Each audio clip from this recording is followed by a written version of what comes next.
Hi, y'all. My name's Barry Haack. And this week we're going to finish up with Love Part 2. You can call it the final chapter or whatever.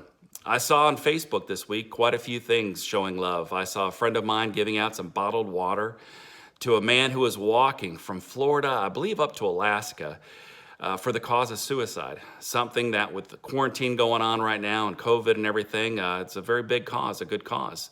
I saw a father showing love to his son, telling him how proud he was of the man he's become.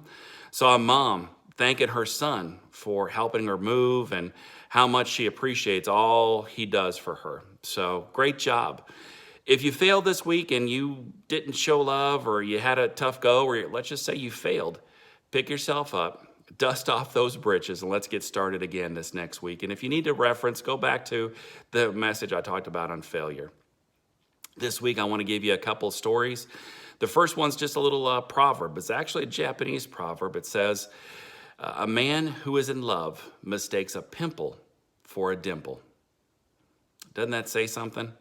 Let's mistake those pimples, the people that are directing hatred or words of indifference or anger towards us this week, and let's mistake it for a dimple, something that's cute and beautiful. Let's return good for the evil that they're giving us.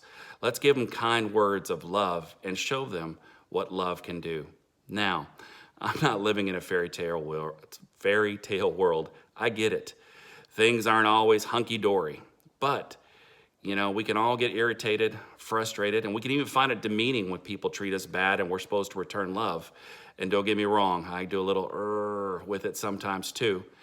But let's show them what Jesus can do in our hearts and in our lives. Let's return love for all that we get that's probably most definitely not love. Jesus can renew your heart, make it fresh, new, so that when you're returning love, it's a little bit easier. So he can give you perspective like none other for others. You can quote me on that if you'd like. Before I give you the list of love qualities, let me remind you, this is not a Bible study. There's a lot to learn in chapter 13 of Corinthians. The Greek alone just will have you a whole month of Bible studies. This is meant just to motivate, to inspire you, to encourage you when we're going through these difficult times and we're not able to be face-to-face and give out those hugs and handshakes and fist daps. I think even at work these days, we're bumping elbows instead of bumping fists. So, things are a little bit different right now. But I just want to encourage y'all out there to continue to show and model love in your lives and giving it out to others, because that's what love's about. It's all about showing love to others. A friend of mine reminded me this week that love is a verb. It takes action. So the first quality of love, I can already tell you, I struggle with it, probably just like y'all do. Patience. Not in a hurry, basically. Peaceful, not concerned with me or myself, but others-minded. Something that we need to focus on when we're talking about love. Kids come to you, they're needing your help, and you tell them you're too busy. Not a good thing. Your wife needs you. She may be coming to you in the middle of when you're trying to watch a sports game. Not that sports are going on right now, but you get the drift. Love also is kind. It's thoughtful, thinking of someone else's needs. Husbands, I can tell you right now, telling your wife you love them is great. Showing them you love them is even better. Cooking food, massaging their feet. Think about things that you might like. When your wife comes to you and says, hey, let me massage your back, do you get excited? Is that a nice time? Or how about she says, what would you like for dinner? I know it makes my day. So do the same. Do in kind, do in like, love.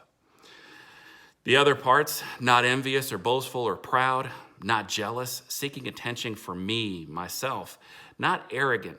I looked up the word arrogant. Basically, it's exaggerating your own words. Love is not exaggeration. It's telling the truth. It's coming out of your heart. Love also is not dishonoring to others or self-seeking. Again, love is out for others. Give it out to others. It's not easily angered. And with that, I want to share a story. I want to ask you a question. Have you ever heard of the man named Edwin M. Stanton? Maybe not. Have you ever heard of the man called Abraham Lincoln? Probably a little bit more famous. Readily comes to mind. Think of the great love that he showed to people, saying that we're all equal. No one's better than another. Not one race is superior to another. A great man, and a great man of faith. So the story I want to tell you today is about Abraham Lincoln. He was president back in the 1800s. We know this already, but Edwin M. Stanton was one of Lincoln's earliest political enemies. He called Lincoln, and boy, this gets my blood boiling, a low, cunning clown and the original gorilla.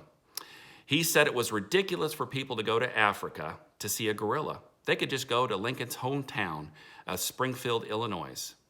Lincoln never responded to the slander. But when as president, he needed a secretary of war, it says that he chose Stanton. His friends, bewildered by this, asked him, why? Lincoln replied, because he is the best man.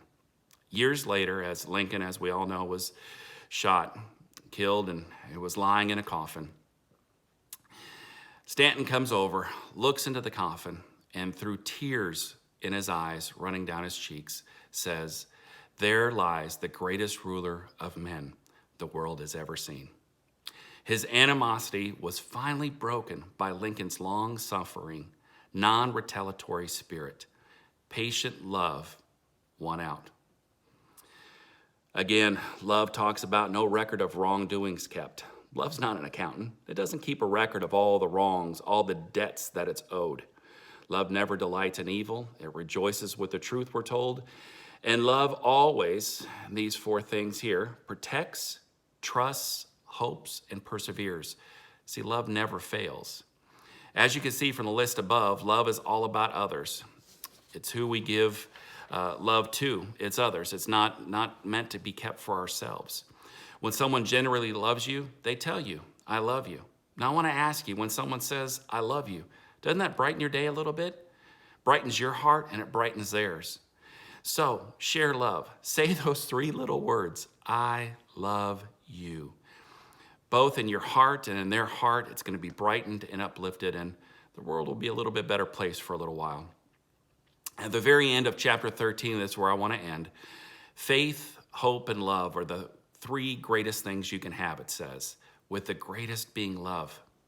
You would think Paul would say, with the greatest being faith, faith in God, or hope and everlasting life with God. But he says it's love. Love is one thing that sharing with another, people don't usually argue with. You can struggle with sharing your faith or trying to give them hope. They might argue, they might resist. But love is one of those things that you share with them, they can still resist. I'm not saying they won't, but it's one thing that can melt their heart. See, love tends to marinate a heart. It tends to soften it and make it more receptible. So share love. It's okay if you're wrong this week. I get it. Return love and see what happens. Don't think it's going to be instant. It's not always instant. Love, like I said, takes a little while to marinate that person's heart, to soften and tenderize it.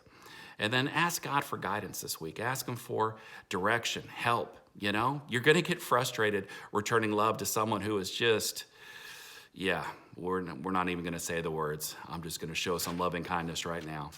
So return that love. I was trying to attach a video to this today, but I don't think I'm going to be able to.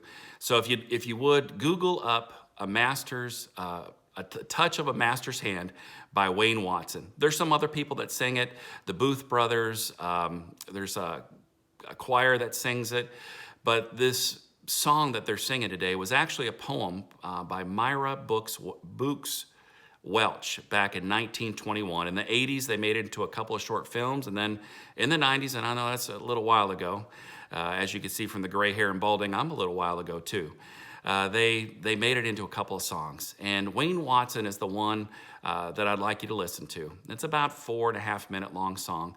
But basically the song is about an auctioneer auctioning off an old violin. The old violin was worn. You could tell the strings were loose. Maybe one was broken, dusty. And he holds it up and he says, who'll give me $1 for this? Maybe $2, you know? $3 is not a bad price. And if you double that, $6 would be a good deal. And then he stops. He sees an old man get up from the back, and I think he recognizes him. The old man comes to the front. He picks up the violin, and he tightens up the strings. He dusts it off, and then he picks up the bow, and he plays a melody that just melts people's hearts. It's beautiful. He puts the violin back down and he walks away. The auctioneer, with a smile and a glow, picks it up and says, who'll give me 1,000, maybe 2,000, maybe 3,000 or 6,000? That'd be a good price for this bow, and violin. And everybody's bewildered in the audience. And they say, what happened? What changed? And he says it was a touch of the master violinist's hand. His experience and mastery of this instrument, his love that he poured into this vessel that was broken, and he refurbished it basically, is now worth a lot more than it was before. The whole point of the song is allowing the master, we're talking about Jesus here, touching your life and renewing you, making you whole again. It takes you from a broken, battered, beaten down vessel to something that's newly refurbished, just like new. If you would, if you haven't prayed and asked Jesus into your heart, would you do that today? And if so, message me. You can message me if you have any questions or prayer requests this week. I have a prayer list. I pray for quite a few people. It's not something that I'm boasting about. It's just something I'll let y'all know. And when I pray for you, please pray for me and my ministry. God bless y'all, and I'll see y'all back here next week. Bye.